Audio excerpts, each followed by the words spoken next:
WTIA launched the Anti-Racism and Tech Pact and the Diversity, Equity, and Inclusion Center of Excellence in 2020. The pact brought together more than 150 CEOs to talk about ending systemic racism in technology companies within 5 years.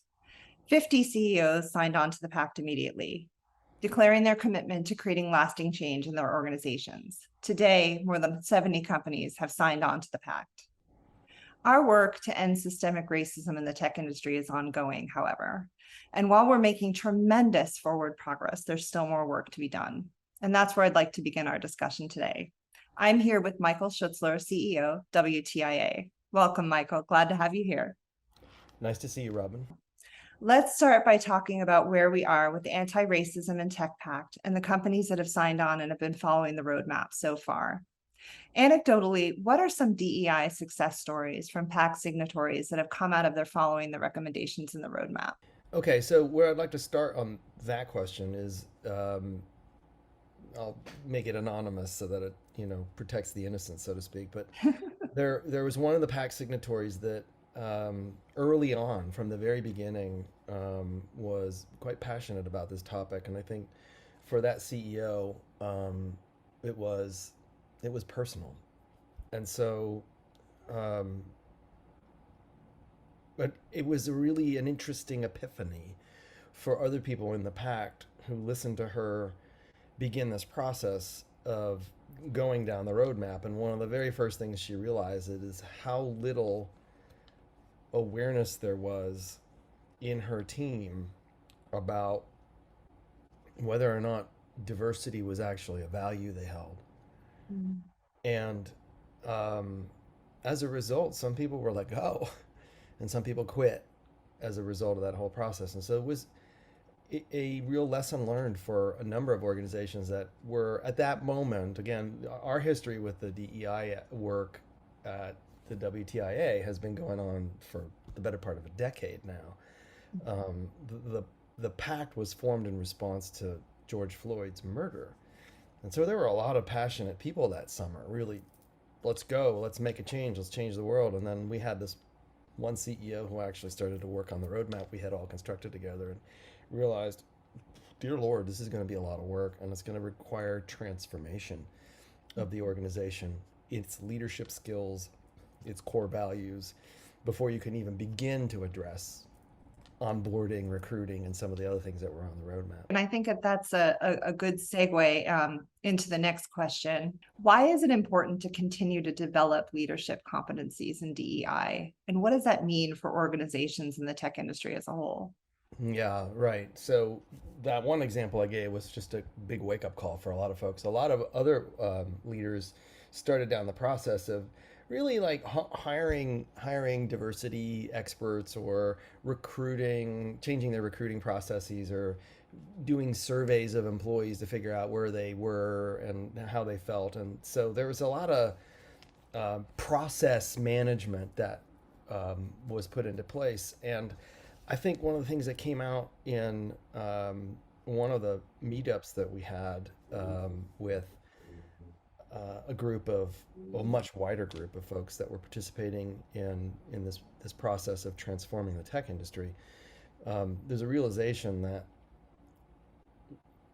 there have been billions of dollars spent just in the last few years by this industry alone on process improvement and metrics and systems to measure satisfaction and measure inclusion and a whole bunch of other stuff. And again, what became evident from all those companies that went down that rabbit hole of process optimization was a realization that all of that, it runs aground badly if the core values of the leadership of the company don't actually believe that diversity is a competitive weapon or an essential to being successful as a company. If they don't, then it doesn't matter how much process metrics go on, or how much money you spend on surveys and software to help do a better job of managing and understanding your employees' sentiments on this topic. Won't change a thing. This industry alone has spent billions of dollars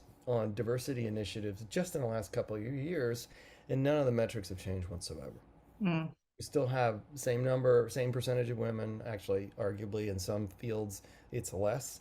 Same thing is true of people of color. Sure, recruiting improved, retention has not. So you can recruit people of color into the tech industry, but you can't really keep them if you don't systemically change the leadership of the org and make it clear that everyone in the organization that's leading it doesn't just see diversity as some altruistic behavior, but sees diversity as essential to being successful as a company. And those companies that do that are going to be the winners. Well, it sounds like it's really about that personal accountability at the top.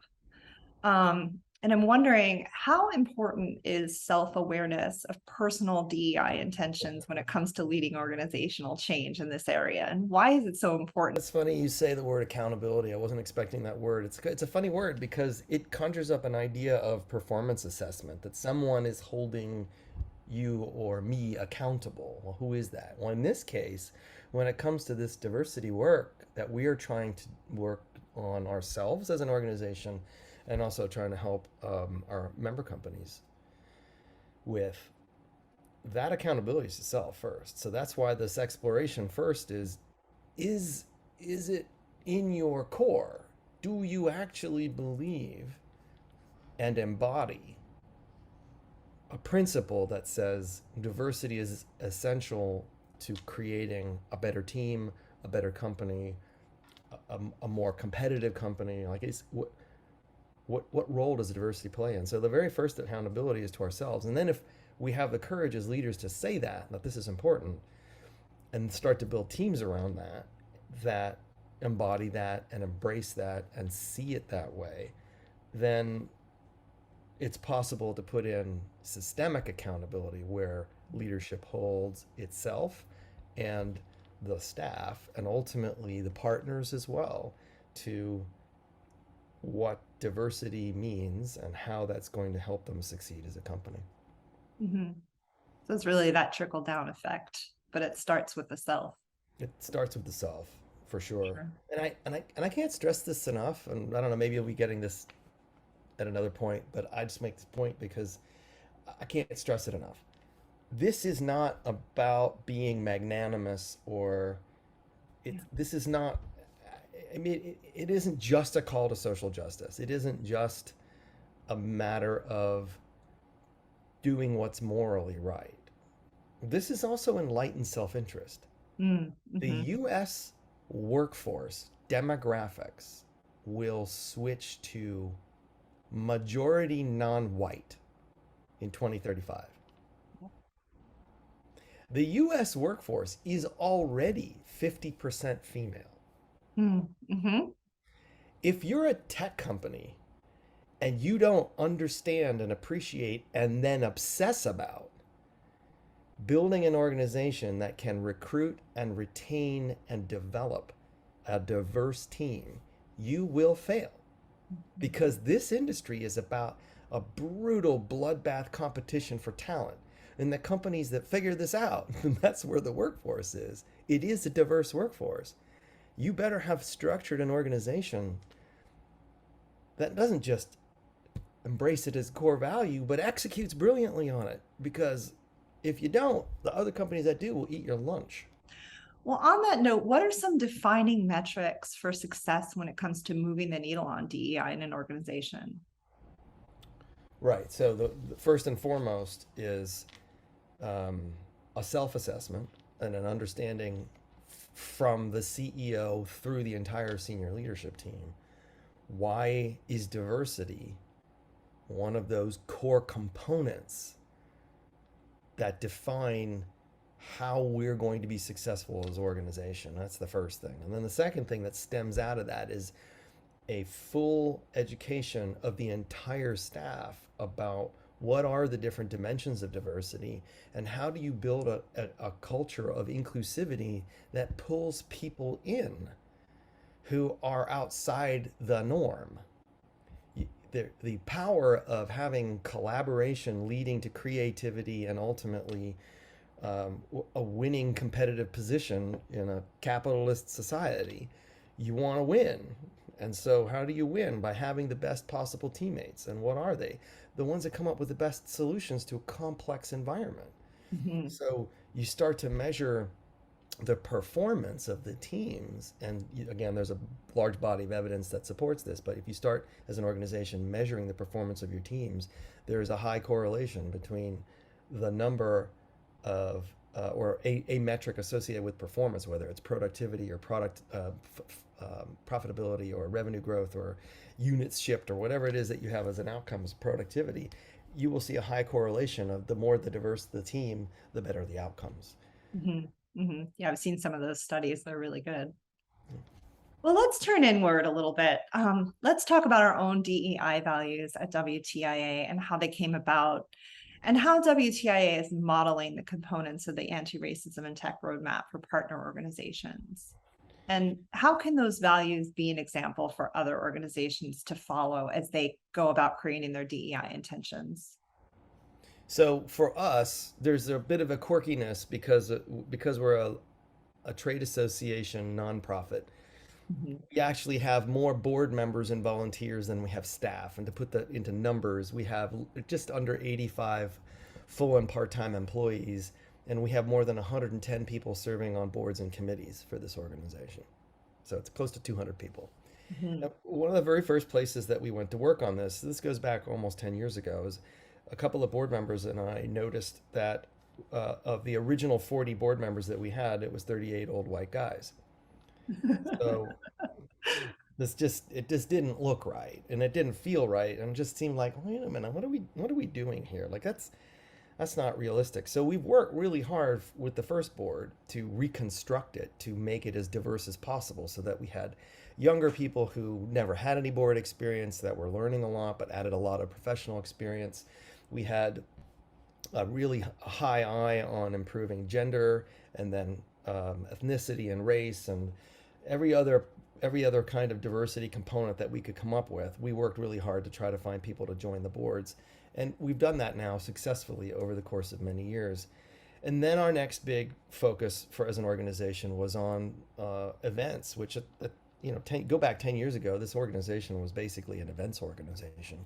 So we focused somewhat maniacally about making sure that the speakers at events were diverse, because up until then it was always some white guy talking about some nerdy topic about technology. And so we shifted the topics, we shifted the experts, we shifted the entire balance of what's a panel look like, what's an expert look like, and making sure that the offering that we had would appeal to a wider audience. And then we worked really hard to make sure that the attendees that came to our events weren't just white guys from the tech industry. We worked really hard on making sure that we had race and gender and ethnicity and many different kinds of topics. And then finally, we went to staff. And if you take a look at our senior leadership team, in total, of the 85 some people that work here at the WTIA, there's 9 of us that are in senior leadership. In that group of 9 leaders, that includes me, there's 2 boys and 7 women, right? So that's it. We over-indexed on gender balance. We also have 1, 2, 3, 4, 5 people of color on our leadership team, and so we're doing what I think is the best thing that we can do as an organization. We're eating in our own kitchen. Yeah. We're not just talking about it; we're doing it. And as a result, we don't really think of ourselves as role models for tech companies because we're a very different kind of company. But we do see ourselves as needing to walk the talk. So if we're going to be helpful to tech companies who choose to make diversity a strategic competitive weapon and they're real serious about this, you know, it's helpful if we've actually done some of that work ourselves and cannot just point them in the right direction, but credibly point them in the right direction. Like, these are the experts, these are the consultants, this program might work for you, and here's why. Because we're doing it based on experience, not just because, you know, we happen to read something on Google. So let's talk a little bit about how we can help these companies, right? And so what leadership and development opportunities do we currently offer? Through things like Diversity Waymaker and through our own DEI Center of Excellence. And what is the value to leaders as they take advantage of some of these opportunities? There are a couple of things. Um, our approach to diversity is it's not unique.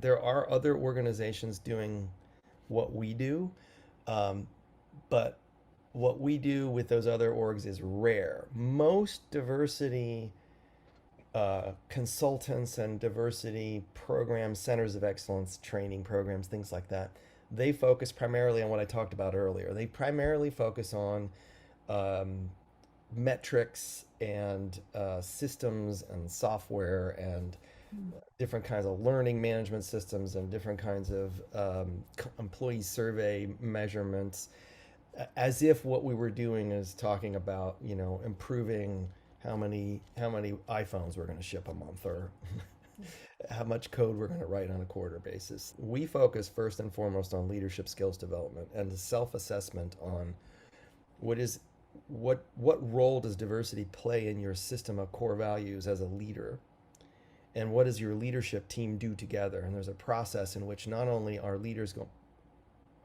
manage through a self-discovery process, but in that process begin to define their real mission statement around diversity and how it fits to their values.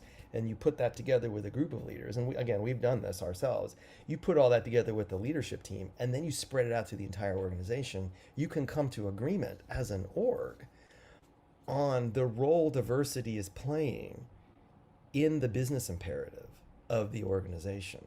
And then there's also, of course, with all of this good work, you really need the help of someone has got the expertise in it. And so we have access to a great team of consultants that can help an organization manage their way through this process of improving their inclusivity as an organization, and ultimately shifting and transforming their organization into being one that fully embraces and leverages the power of diversity.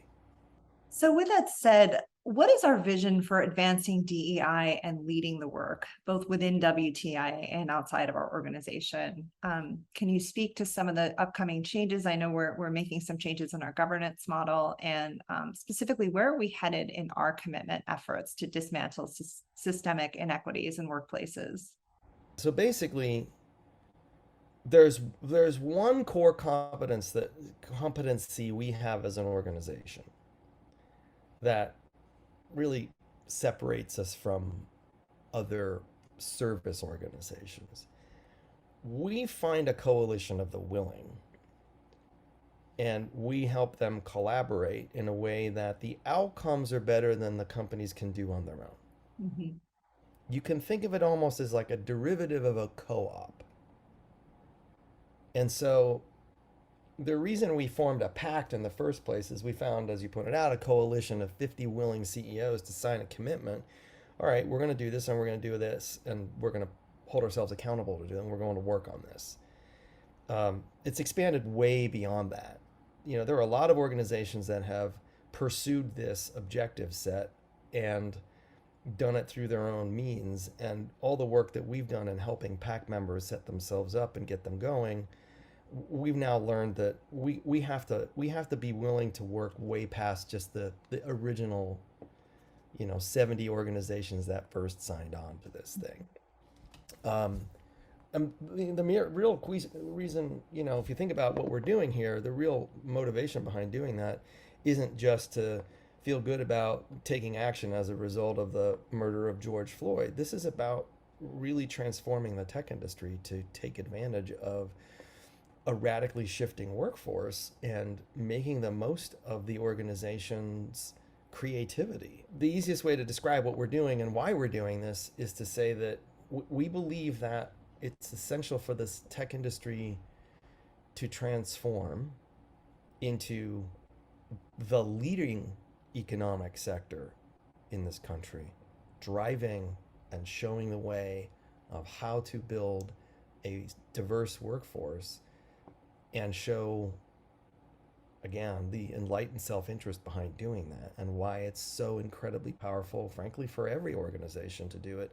And so our hope is that one company at a time, we will see the transformation take place. We're not doing the work, they are. We're doing it with them, we're supporting them.